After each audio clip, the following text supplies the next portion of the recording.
Bienvenue. Aujourd'hui, nous allons faire la configuration du DHCP sur le profil 1. Clic droit, Settings.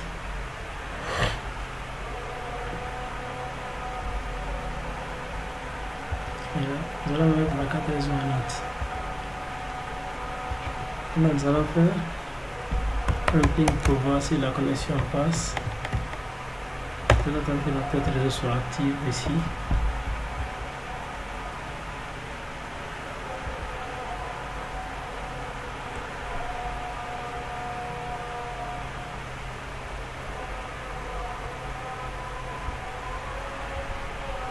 Voilà. Et là, nous voyons que le ping.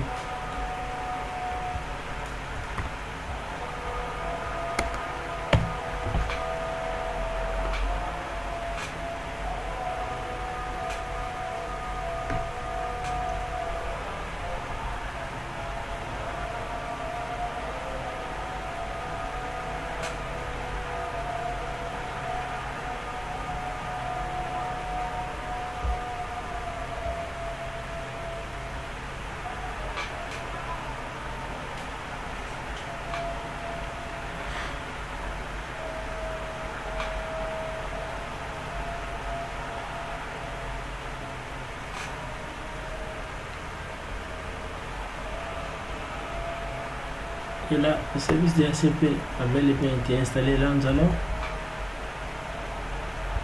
quitter le mode NAT. Nous allons revenir en custom. Et là, ici, on remet la carte à UNS33. Là, nous allons faire IR-config. Vous vérifiez si notre carte réseau est devenue normale.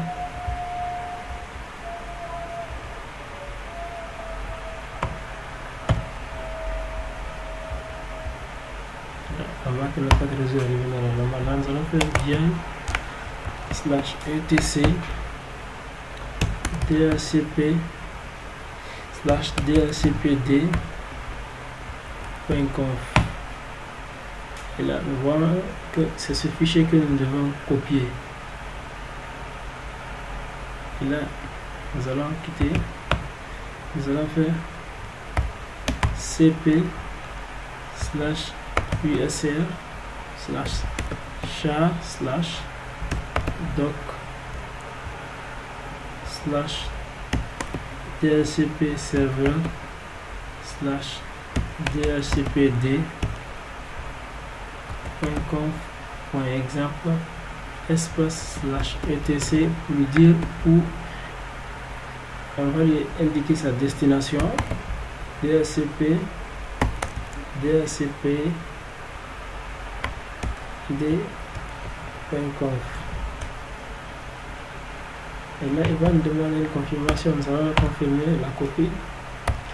Ensuite, nous allons maintenant éditer ce fichier. Espace /etc dhcp d.conf dhcp /dhcpd.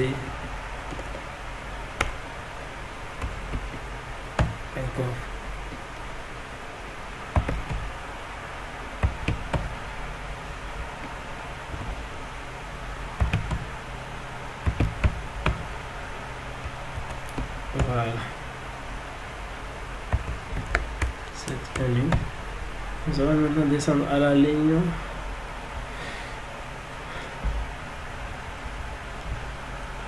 Voilà, nous allons nous assurer d'abord que à la ligne 18, si l'autorisation, nous allons décocher, nous allons autoriser.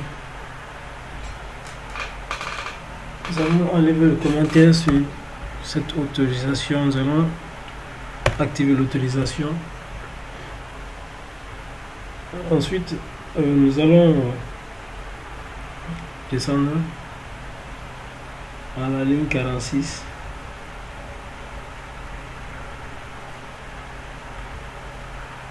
Voilà, c'est là où tout se passe. Là, nous allons mettre ici la carte réseau 192.168.1.0. Ici, nous allons mettre maintenant l'intervalle de notre adresse, de l'adresse à laquelle on veut qu'elle commence sa distribution de DHCP et sa distribution d'adresse. Jusqu'à quelle adresse elle doit se limiter. Là, nous allons faire 192.168. Là, nous allons prendre point 1.10.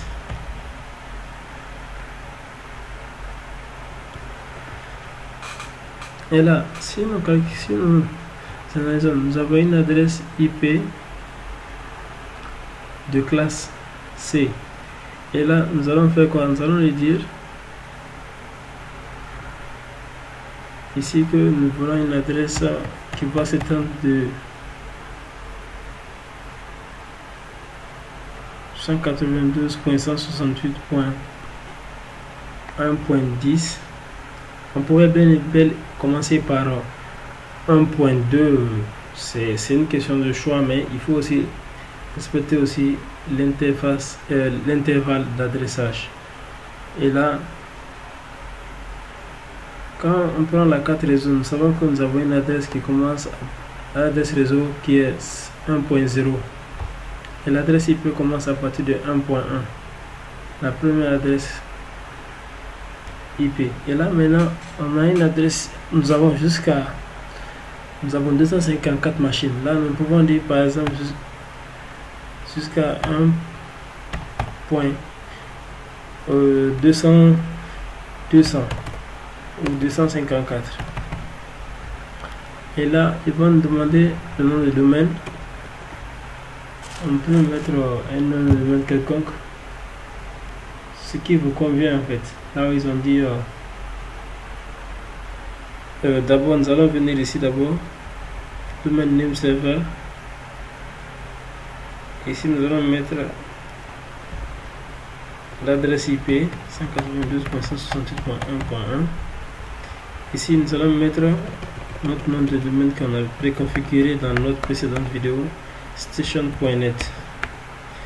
Et là, l'option routeur, nous allons donner l'adresse IP de la machine et l'adresse de broadcast. L'option broadcast dont il demande, ce sera 192.168.255 là, 192.168.1.255. Ça c'est l'adresse broadcast. Et là nous avons fini la configuration de notre DHCP. Il nous suffisait d'aller à la ligne 18 de commenter l'autorisation pour qu'il soit actif. Et là nous avons aussi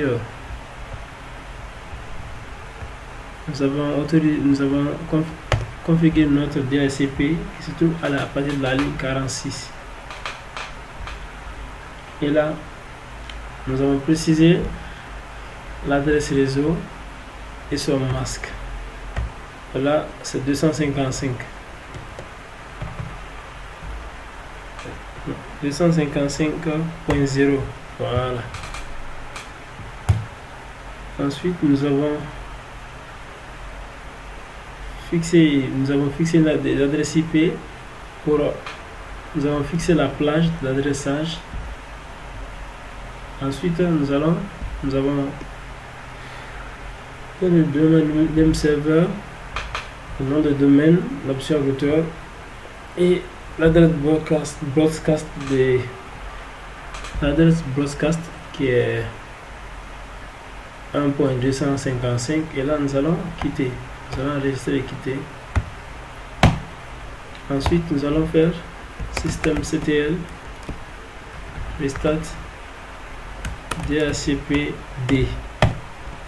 Et là on voit qu'il a démarré le service. Et là nous allons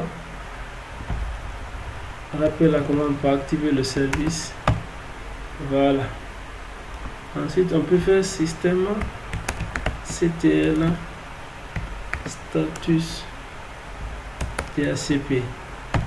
On voit que le service est actif. Et là nous allons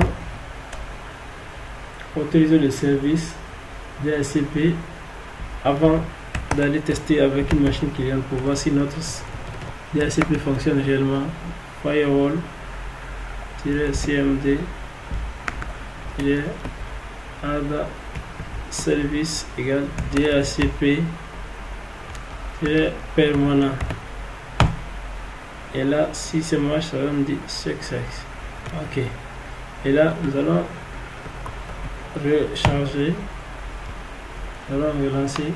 Et là, après cela, on dit success aussi. Donc, nous allons terminer la configuration de notre service DHCP. Nous allons maintenant tester avec un client. Nous allons faire ncpa.cpl et nous allons enlever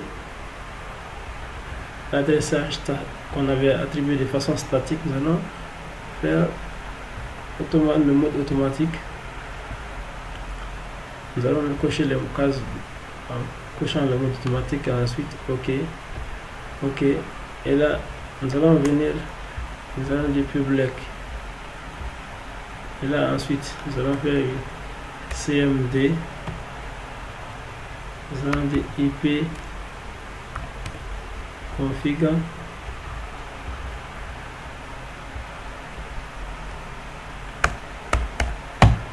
Et là, on voit que l'adresse IP a commencé à partir de 1.10. Maintenant, pour voir si c'est le service, si la machine est reconnue par le serveur, nous allons lui demander de nous montrer quelle machine qui est connectée. Le service DHCP a été attribué à quelle machine. Ok. Et là,